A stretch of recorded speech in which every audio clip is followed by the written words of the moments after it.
What I'm saying is we're talking about the greatest player who ever played the game, which I believe to be Michael Jordan. To say he's not feared by players? Not feared.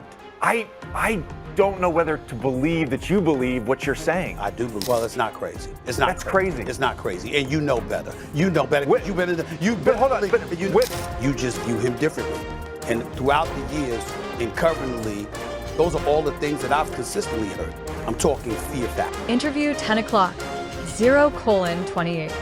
In basketball, greatness takes many forms: stats, championships, MVPs, and influence.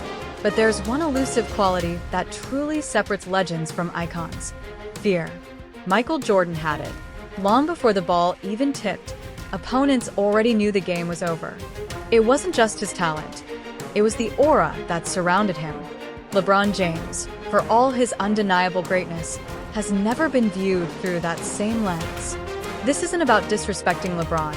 It's about understanding why the essence of fear, that deep, instinctive intimidation, has always belonged almost solely to Jordan. Stephen A. Smith often points to the 2011 finals against the Mavericks as more than just a stumble for LeBron. It was a turning point. "We chronicle deeds as they happen," he said, and in that moment, LeBron's aura cracked. That collapse wasn't about his numbers. It was about presence. Jordan never had a finals where his dominance faded. Even in losses, rivals feared what he might unleash in the next game, the next possession, the next instant. But for LeBron, 2011 became proof to some that he could be contained, that the myth could be broken. And once that image sets in, it never fades.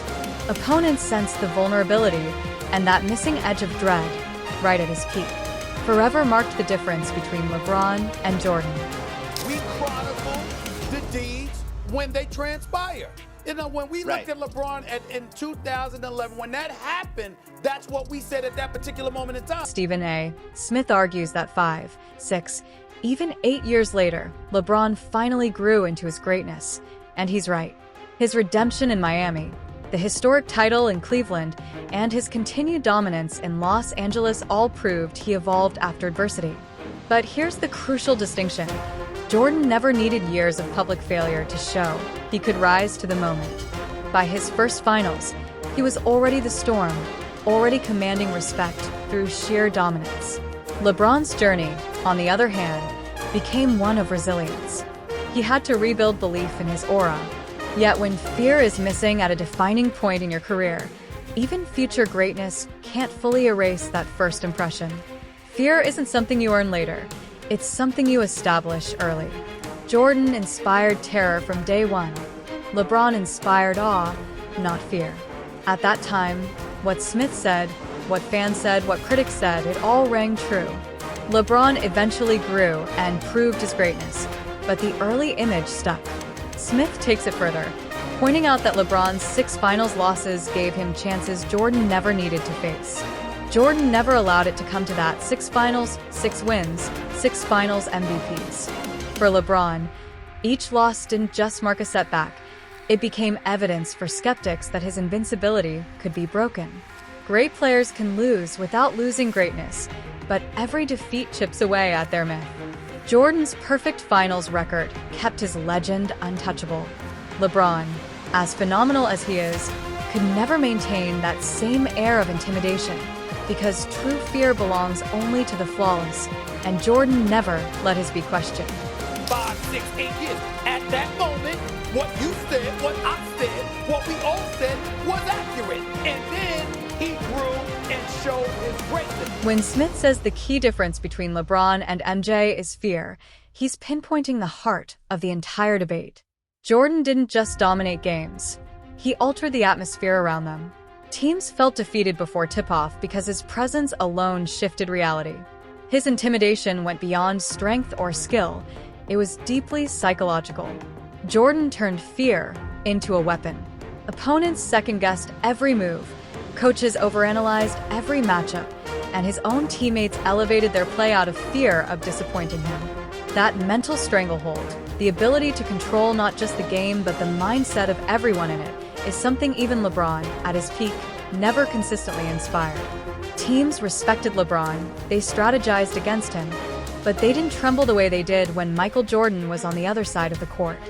A guy that lost 6 championships has an opportunity in his career to eclipse Michael Jordan? Is that what you're saying? Smith makes his point crystal clear when he talks about Michael Jordan. You didn't test him, you didn't bump him just to make a statement, and you never poked the bear because you knew the bear would tear you apart. Jordan's fire burned so fiercely that crossing the line was a genuine risk.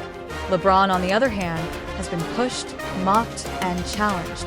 He's taken hard fouls and heard taunts because opponents sensed they could get away with it, that there was space to test him without instant retribution. And that's the defining contrast. Fear stops challengers before they even act.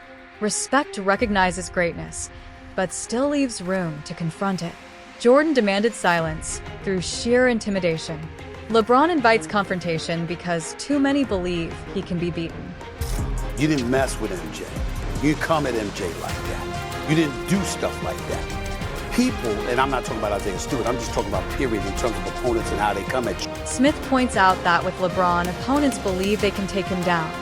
Not because he lacks greatness, but because the pieces around him, from his coaches to his teammates to the system itself, are viewed as vulnerable. That perception changes everything. Jordan never carried that kind of weakness. Even when the Bulls weren't stacked, Jordan alone was the wall no one could climb. With LeBron, the conversation too often becomes tactical: shut down his shooters, or clog the lane and contain his drive, and you've got a chance.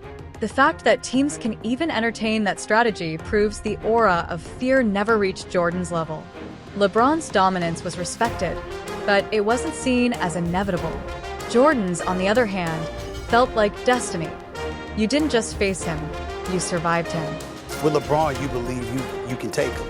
You believe he can be had, whether it's because of the teammates around him, the system he's playing in, people that, whatever skill set you bring to the table. Smith admits that after all his years covering the league, he's never once heard the word fear attached to LeBron, and that, he says, is the ultimate indictment. Not from critics, not from haters, but from those inside the game itself. Players admire LeBron. They respect his dedication, his consistency, his dominance. But that quiet, sinking feeling of dread, the sense that the game is already lost before it even starts, that's something only Jordan inspired.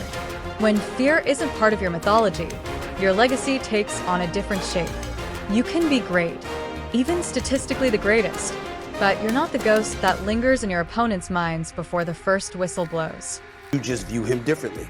And throughout the years in covering the league, those are all the things that I've consistently heard. I'm talking fear. That shadow, Smith says, has always belonged to Michael Jordan. LeBron has never been linked to the fear factor, a phrase that has followed Jordan for over 30 years. And that absence speaks volumes. Greatness can be measured, but fear can't.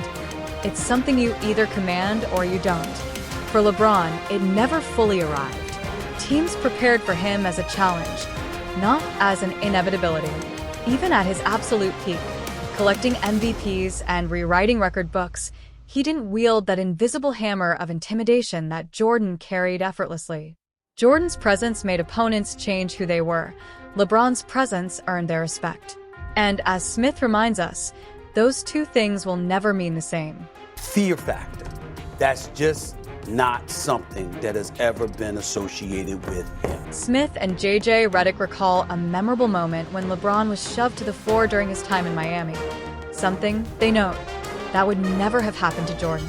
Not because Jordan was untouchable physically, but because mentally, players understood the cost. Shoving Jordan meant gambling with your entire season. With LeBron, opponents dared to try, and that difference said it all. Fear keeps you from even attempting the challenge. Confidence convinces you that even giants can fall. And once LeBron was treated like someone who could be pushed around, that image never really faded. It's not crazy, Smith insists. You know better. You've seen it. Redick then draws a key distinction. Players absolutely fear what LeBron can do, but that's not the same as fearing LeBron himself. Played against LeBron. I played against LeBron for 15 years. You fear what he can do. Listen, you fear what he can do to you on the basketball court because nobody can ever question the greatness. To say he's not feared Not by feared. players? Not feared. I don't know whether to believe that you believe what you're saying. I do. No one doubts LeBron's greatness. His size, skill, and court vision are second to none. But the fear he inspired was always situational, rooted in his physical gifts rather than his aura. With Jordan, the fear was complete. You didn't just dread his game. You feared his will, his legend, his fire, his fury. Reddick's words capture that subtle but defining contrast. LeBron is respected as a powerhouse, but Jordan was feared as a conqueror. And that's why only one of them has the fear factor forever etched into his legacy. Well, it's not crazy. It's not. That's crazy. It's not crazy, and you know better. You know better. Wait, you better. but hold on, but you know. Smith wraps it up by drawing a clear line between eras. He recalls conversations with legends like Isaiah Thomas, Dr. J, Kareem, and Magic, all of whom agreed that the 80s and 90s were built on a culture of fear. Superstars respected each other, but a few, with Jordan at the forefront, were simply untouchable. That kind of aura never carried over to LeBron's time. In today's NBA, respect is abundant, but intimidation is rare. It's not just a reflection of LeBron, it's a reflection of the modern game itself. Yet when comparing across generations, this is where Jordan's advantage endures. He wasn't just part of the culture of fear. He embodied it, carrying that presence wherever he played.